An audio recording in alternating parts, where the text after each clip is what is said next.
Do you know why you struggle financially? Do you know why you've got no money at the end of the month? Because you have the habits of poor people. You see, rich people, we have very, very different habits compared to the poor and the middle class.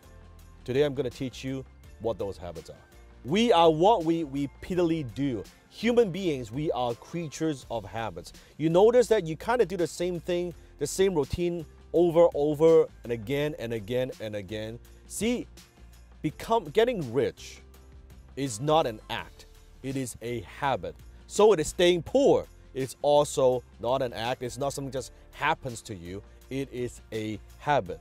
So let me teach you the 3 best habits of rich people. The very first habit of rich people, and that is they count their money. Poor people don't count their money. They get a paycheck, they deposit the paycheck, they spend the money. They have no idea what their expenses are. They have no idea how the money flows. Rich people, we don't do that. We look at our numbers regularly. We are financially literate. I'm not a numbers person, don't get me wrong, okay? I'm a concept guy, okay? I'm a big picture thinker. I'm a visionary. But I am very, very careful and I'm very aware with how my money is flowing. I look at my numbers. I log into my account every single day. I want to look at my cash flow. I want to look at how much cash reserve I have.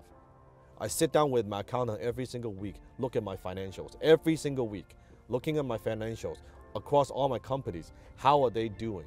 Because what gets measured gets improved. So habit number 1, rich people, we count our money regularly. How often you count your money? How often you look at your bank account? Not bitching about it, but how often you look at your line of every single line of expense, all your revenue, where that comes from. Is it improving? What do you need to work on? What are those key performance indicators? Are you looking at those numbers? So that's habit number 1. Habit number 2 is they pay themselves first. Now you've heard of this before. Oh yeah, I know, Dan, I've heard of this before. You gotta pay yourself. Do you know actually what that means? Paying yourself doesn't mean buying yourself a fucking car. It doesn't mean taking that vacation. It doesn't mean that, you go blow money on entertainment. Oh yeah, I'm paying money myself. No, that's paying everybody else. When you're buying a car, you're paying the automotive company. When you're buying a house, you are paying the bank.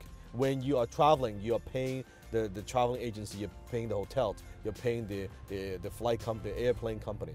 Paying yourself meaning that you put your money aside and you invest your money. Now, I'm not talking about being frugal. If you know anything about me, you know my work. I'm not talking about being frugal and being cheap. I'm talking about taking a percentage of your income and putting that aside, pay yourself first, and save it, and then you invest it. That's what I mean by paying yourself. And a lot of people, if you read the book, The Richest Man in Babylon, it talks about that you should save 10% of your money and pay yourself 10%. I'm telling you, nowadays, with what's happening with inflation, with what's happening in the world, every fucking thing is more expensive. If you want to get rich, paying yourself 10% is way, way, way, way not enough. You should, at the very minimum, I don't care where you are, start off with 10%. I don't care if you're making $30,000 a year, you pay yourself 10% of that. 40, 50, 60,000, you pay yourself 10%. And as your income increases, I want you to also increase the ratio. So you should, at first 10%, then you should aim to save 15%, 20%, 30%, 40%, to a point where you are making so much more money, and then now you're only spending a small percentage of what you earn. That's your goal. That's called paying yourself. So that's habit number 2. Pay yourself first. You see them, the rich people, they have these nice watches, and they drive the Lamborghini, the Ferrari, the Bentley. They stay in luxurious hotels. They have like huge houses and all these things that they buy. And that's what people see, rich people, that's what they have. But that's not actually what got them there, right? So what did they actually buy? Rich people, one thing that they buy is they buy assets that the poor and the middle class don't. Now, what are assets? I'm talking about income-producing assets. Assets that appreciate, assets that would make that money. So example, it could be a real piece of real estate. It could be an apartment building. it could be a company, it could be stock. Any assets, investments that would put money in their pocket versus poor and middle class, what do they buy? They buy liabilities. If you study a little bit about Robert Kiyosaki's The Rich Dad Poor Dad, you know that the definition of assets is it's assets, it's things that put money in your pocket. And most middle class, they buy liabilities such as their home, their primary residence that they think is asset, which is not, because assets are supposed to make you money while you sleep, versus liabilities is to eat you. It takes away money from you while you sleep. And you look at poor middle class, you look at their financial statements, very often they have very little or no assets, zero assets, and they have a lot of liabilities, their home, their car, and all that stuff, but they have very little assets. So rich people, we buy assets first, then the assets buys our luxuries, versus the other way around. I'll give you a perfect example. So instead of asking yourself that, saying to yourself, I can't afford that, it's too expensive. Rich people, that's not how we think. That's a very low level poor person mentality. I can't afford it, right? Rich people, we ask the question, not only how can I afford it, but how can I make this make me money? How can I make this make me money? So instead of thinking, so let's say for this car, so I could have just buy this Bentley anytime, but I waited for a period of time because I set a goal and say, okay, instead of just buying a liability, I need to buy the asset first. So I need to buy an asset that would throw off enough cash flow, in my case, a real piece of real estate, enough cash flow that I know that would cover my monthly payment of my Bentley, right? So instead of me just buying a Bentley, which then I have to pay from myself, from my own pocket, I say, okay, let me go through a step. Let me buy the asset, the one thing, buy the asset first. When the asset throws enough cash flow, that pays for my luxuries, that pays for this particular car that we're filming in. So even though when this car, I might change 2-3 years, when I no longer drive it, when I sell it, whatever it is, guess what? I still have the asset that's working for me. That's the difference. Rich people, we buy nice things. We buy the nicest things.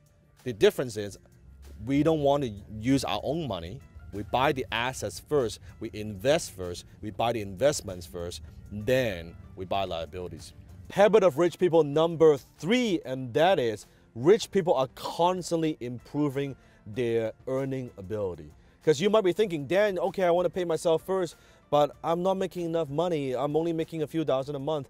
I couldn't even afford to pay my bills. How am I going to pay myself first? First of all, you got to have the habit of paying yourself first. If you're not paying yourself first, even a tiny small percentage, when you're making $30, $40, $50, $60, $100,000 a year, I guarantee you when you're making $1 million, $2 million a year, you're not paying yourself. It is a habit that I'm talking about. And in order to do that, in order to be able to, every single year, to be able to pay yourself more and more and more and put into investments, you need to improve your earning ability. You need to find ways how you can add value to the marketplace, how to add more value to the marketplace. So every single year, your income is going up every year.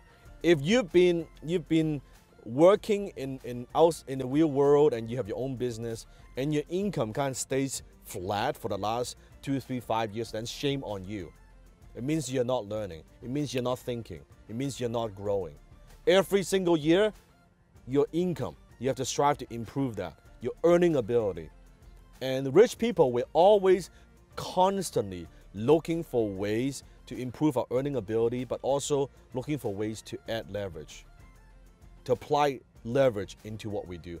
Maybe it's through relationships. Maybe it's apply leverage through learning. So I know I have more ideas, I have more strategies. I can improve what I do. Maybe it's through better people that bring on better people to my team so we can perform at a higher level, right? Maybe it's through marketing. How can I get my message out there? How can I have people know what I have to offer? We're always constantly looking for leverage. So those are the habits, the 3 best habits of rich people. understand this. I'm going to leave you with a quote. You do not decide your future. You decide your habits. And your habits decide your future.